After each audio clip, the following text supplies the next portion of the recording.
Hey Bears, what's up? Eric here. And today we're going to be watching a video from a content creator that I am not super familiar with.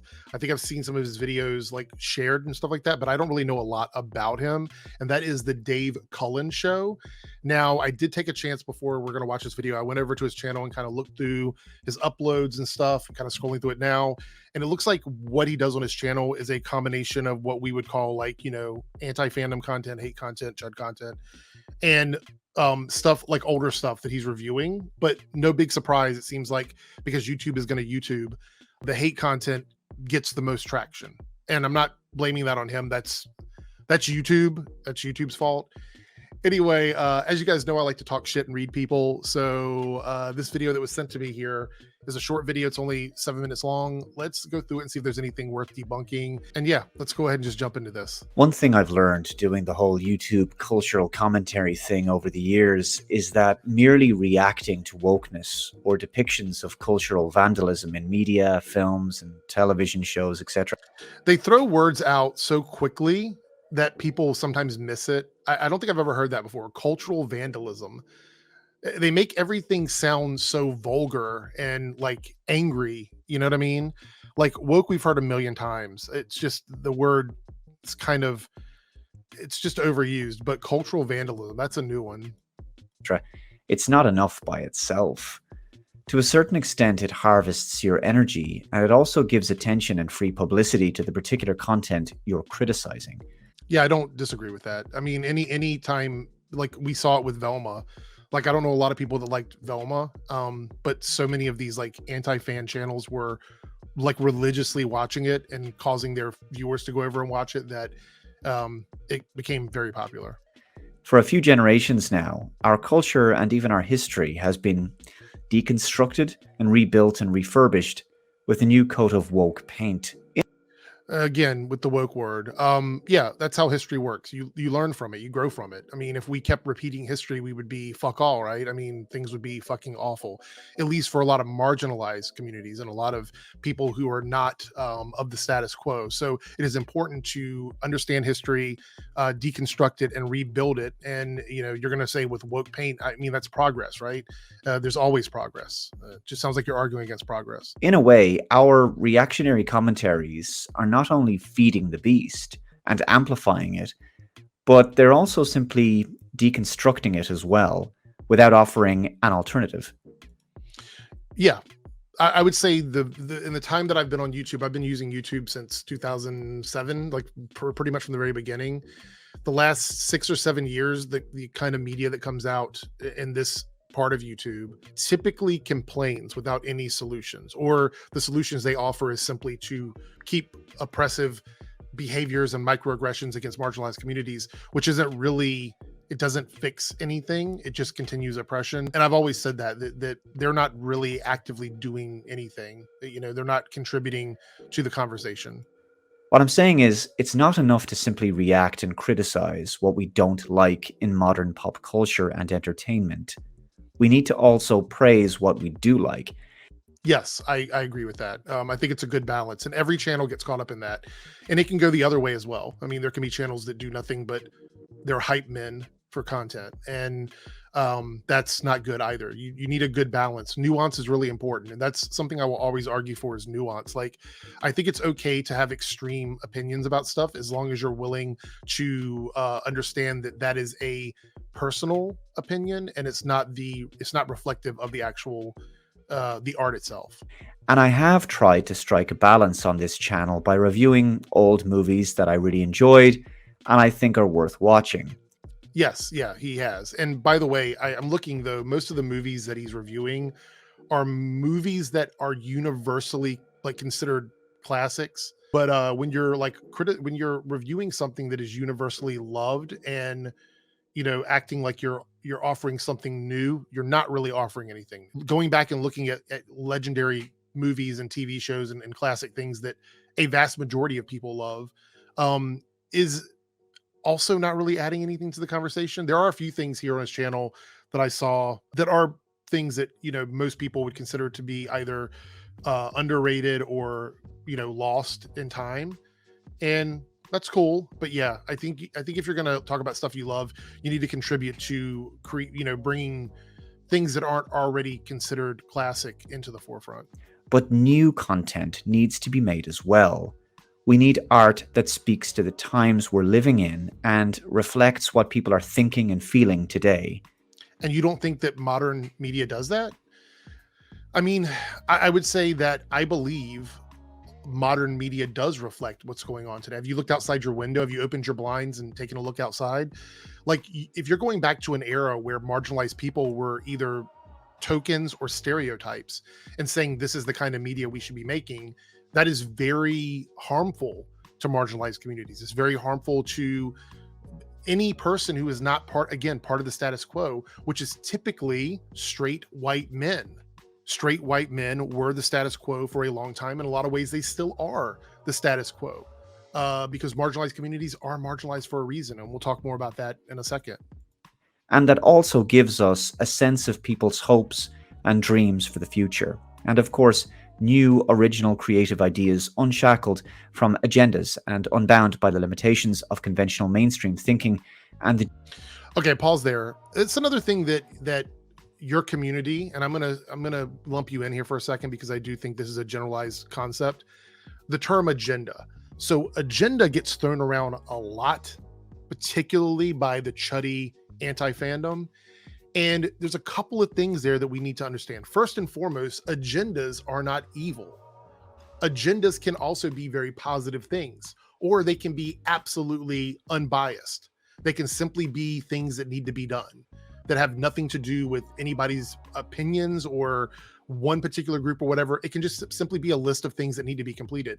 So this idea that all agendas are bad is false. Secondly, the idea that your community doesn't have an agenda is also false. The agenda that you have is you want to take modern media back to what it was before. You want less diversity, you want less inclusivity, and you want modern media to be reflective more of like 70s, 80s, 90s era. That in itself is an agenda. And I'm not saying there's anything wrong with having an agenda. I'm saying that pretending like you do not is absolutely false. It's disingenuous, and it's a way for you guys to pretend and demonize the others outside of your community is by acting like having an agenda is evil and acting like you don't have an agenda when you absolutely do. Generic and predictable creative ideas we've been given for years. It's not enough to define ourselves by what we're against. Instead, what we should do is define ourselves by what we value and believe in. If you're waiting on Hollywood and mainstream entertainment corporations to produce something authentic that really speaks to you, you might be disappointed. Why though? Why would you be disappointed? Because it's no longer pandering to one community? It's no longer making movies just for the white men in the world? That they're actually thinking about other communities? They're going, hey, maybe we should make media for women. Maybe we should make media for the Black community. Maybe we should make media for the gay community. Maybe we should make media for the trans community, the Asian community. Maybe we should expand our scope of making content. Because if you're going to sit here and act as if Hollywood doesn't make movies that include like white guys as the lead anymore, that is an outright lie. It is something you're creating this white erasure fallacy argument that just doesn't actually exist. Having people share a space at your table is not taking a seat away from you. It is making the table larger for everyone so everybody can have an opportunity. So the future of meaningful art lies with independent filmmakers, artists, singers, songwriters, musicians, and authors. I mean, that's an opinion. It's subjective. Maybe you like art house movies. It's possible. I don't know. I can't tell from your channel because you seem to be stuck on reviewing Hollywood movies, which again, if you're saying here yourself that, you think that Hollywood doesn't have anything to offer, but then over the last, I don't know, couple of weeks, you've talked about the Marvels, you've talked about Blue Beetle, you've talked about Star Trek, you've talked about Mission Impossible. So you've talked about modern Hollywood. So again, if you were saying that that you shouldn't look to Hollywood for any of that, then why are you even bothering with Hollywood? It seems like a reductive thing to do. We need to develop our own popular culture in parallel to the dominant and corporate controlled one, with our own poetry, novels, films, documentaries, paintings, songs, and stories. I occasionally get So like a white ethno state of media, that's what you're suggesting here? Because I mean, otherwise, what are you talking about? I mean, you're acting as if none of this content exists anymore, and it does. contacted by aspiring writers and Okay. independent filmmakers, and even people with Hollywood experience leaving the industry and working on their own indie projects. Some people run their ideas by me or send me examples of their work to look at. And I encourage any of you out there who've been thinking of writing novels, comics, screenplays, whatever, please eventually sit down and do it. If you think you've got a story worth telling, why not give it a try sometime? I mean, I don't necessarily have I don't think that's a bad thing. I think if anybody wants to be creative, they're absolutely allowed to be creative. I think art house movies and stuff are creative. I think the idea that he's presenting here is, instead of like each individual person should create something they're passionate about, is he wants to recreate a system like Hollywood that only caters to his ideals or the ideals of his community, meaning that he's not asking for independent stuff. He wants a rival to Hollywood that offers segregated content. Um, Unless I'm misunderstanding him here, and I don't think I am. Of course, indie filmmakers have to start with shoestring budgets. And of course, audiences have to be forgiving of lower production values than they're used to. But my point is, audiences are starved of stories that really speak to them right now. But they're not. The vast majority of people that go out and see media don't consume it the same way you do. You guys on YouTube, these like anti-fandom channels, you've created a pocket community within reality. Like, you are not the majority of people that feel this way. You have benefited from the system pandering to you for a really long time, and now that it's no longer pandering to you, you see a problem in that, and you believe that your very vocal minority of angry people um represent a larger portion. Like, how do you explain stuff like Barbie or any other really successful diverse piece of art if it is a systemic problem that exists outside of any sort of incidental film or project? Then you would see that continue to dive, like nosedive. You would not see these bumps in viewership for media that is not the status quo. And that's absolutely what's happening, which goes against your argument, which means you are basically like an old man yelling at the clouds at this point.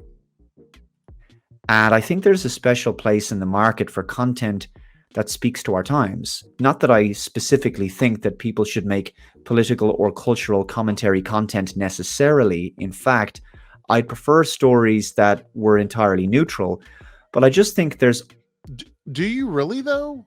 Who likes watching, and what stories are you referencing as neutral? Dune, a movie that you showed a picture of as being this like movie that you love, is a very political movie. Matter of fact, its foundation is political. A lot of movies on your channel that you talk about, Snowpiercer, is an environmental film that also deals with politics and classism, very much so classism. Some other stuff that you have on your channel that I'm assuming you like is Wag the Dog from '97, which is a political satire film. So you're saying you love these neutral things, but as I'm scrolling through your channel, I'm not seeing a lot of neutrality in the stuff that you love. So could you give examples of what you mean by neutral movies, movies devoid of personality or person or social issues whatsoever? also a yearning for art that accurately reflects the age we're living through. And I think that's why Oliver Anthony's song Rich Men North of Richmond really resonated with so many people. I also think The Critical Drinker was spot on when he Of course you do. Of course you think the critical drinker is spot on. 3.5 minutes in and already credibility completely down the toilet. Oliver Anthony is literally not who everybody thinks he is, and you probably recorded this video without understanding all the stuff he's made in the last couple of days that sort of shout back at the idea of being caught up in this culture war. He doesn't want to be, and now that's backfiring on him. So recently said that superhero movies are dying. There's certainly a lot of evidence of that. The age of superhero films has dominated pop culture for far too long, and the enormous box office successes of these behemoth blockbusters, I think it's made Hollywood complacent, slow to innovate, and lazy. citation on that one. I see people say that a lot, but proof is always subjective. Yeah, you can look at box office numbers, but there's a lot of movies that have done bad over the last year or so.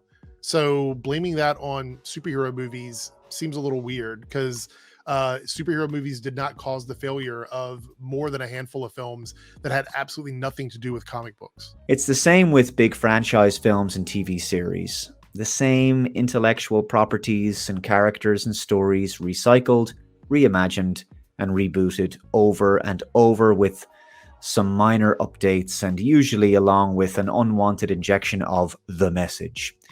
There we go. So the message. I want to say this: when it comes to the concept of woke, the message, agenda, something that a lot of these anti-fan channels do is they group all the marginalized, smaller communities that have suffered over the years into one boogie monster. And the reason why they do that is they want to make it seem like they are the victims and that all the marginalized communities that are getting crumbs basically from Hollywood and the studios, that together, as one group, they seem overbearing. That's why they just lump everything into wokeness. They lump it into identity politics because there are nuances within the communities and there's issues within the communities that are not necessarily the same. For example, the Black community, the Asian community, the gay community, the trans community all have different needs, different things that they would like to see represented in their communities and the kind of media they would like to see and the things they would like to see done in terms of social issues and things like that. But to acknowledge that each individual community needs something, wants something, desires something different doesn't seem as scary as lumping all of it together into this woke boogie monster that you guys have created. Because in order for it to feel threatening, you have to make it threatening. You have to create this idea that this woke mob is coming after everything and anything that you have ever held dear, which is absolutely not true. Again, the idea of every community in diverse and marginalized pockets somehow wants the same thing is absolutely false. And that just proves that you guys are either A, ignorant to this, or B, being disingenuous, spreading disinformation on purpose to push your agenda, something that you act like you don't have when you in fact do have. So we need to understand and stop grouping up all these marginalized communities into just one concept, because that is the way they do it. That is the way they make it seem as if it's a lot more insidious than it actually is, because it's just not true. It's absolutely not true. For the longest time, it seemed as if the big studios were too big to fail, but recent box office failures of some big franchise properties shows us declining audience interest and a desire for new, original, meaningful, well-written, and thought-provoking content. Right. Okay. So your examples were, I think you showed like two of the DC movies. So the Flash movie was suffering from controversy already. The movie was, it had so many reshoots in it because of all the drama surrounding Ezra Miller. And they knew that going into the movie. They knew that was going to be a problem. The movie had been delayed for a really long time.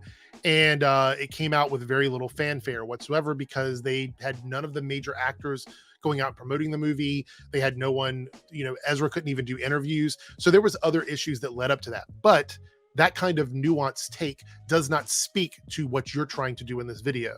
So you're going to ignore all that together.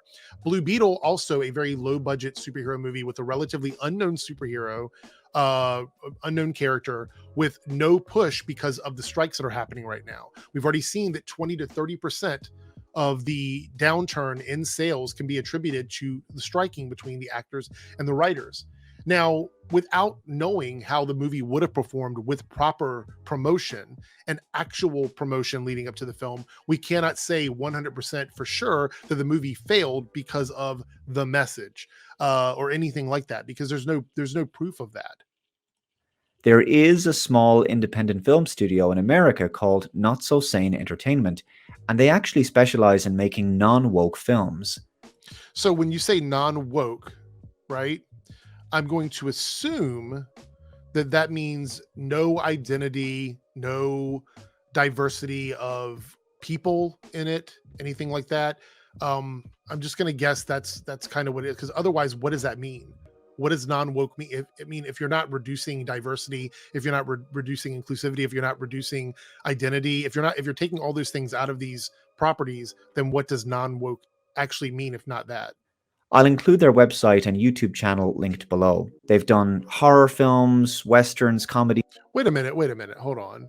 So they say they're non-woke, but they have a movie called Lady Lawman?